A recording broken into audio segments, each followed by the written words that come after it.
guys কিছুমান এনেকুৱা মানুহ আছে যোনে বেলেগৰ কাজিয়া হ'লে কাণখন দি কিনে এনেকে শুনিব ন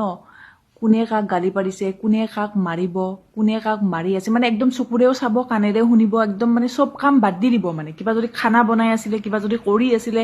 চব কাম বাদ দি কিনে সেই কাজিয়াখন চাবৰ কাৰণে বাহিৰতো ওলাই যাব মানে খিৰিকীৰেও চাব মানে চব ক'লো ন মুঠতে সিহঁতৰ ইণ্টাৰেষ্টটো মনটো লগালগ সেই কাজিয়াখনত গুচি যায় ঠিক আছে ইমান মানে কিছুমান মানুহ এনেকুৱা থাকে যে ইমান বেলেগৰ লাইফত কি চলি আছে কোনে কি কৰি আছে ইমান ভাল পায় ন জানি কিনে সেই বস্তুটো কেতিয়া গম পাব যেতিয়া কোনোবা এটাৰ কাজিয়া লাগা বুলি গম পালে সেই যোন ঘৰ মানুহ আগতে ওলাই আহি কিনে বহি কিনে চাই থাকিব ন থিয় দি কিনে চাই থাকিব ন গম পাব সেইটো একদম ডাঙৰ কচুগুটি একদম ডাঙৰ কচু সিহঁত ক'লো ন কাৰণ বহুত মানুহ এনেকুৱা থাকে যে কোনোবা কাজিয়া লাগিছে ইগনৰ মাৰে নিজৰ কামত ব্যস্ত হৈ থাকে কিছুমান এনেকুৱা মানুহ থাকে যে আগতে গৈ কিনে গলটো দাঙি দাঙি চাব মানে বেলেগৰ লাইফত কি ভাল হৈছে কি বেয়া হৈছে সিহঁতৰ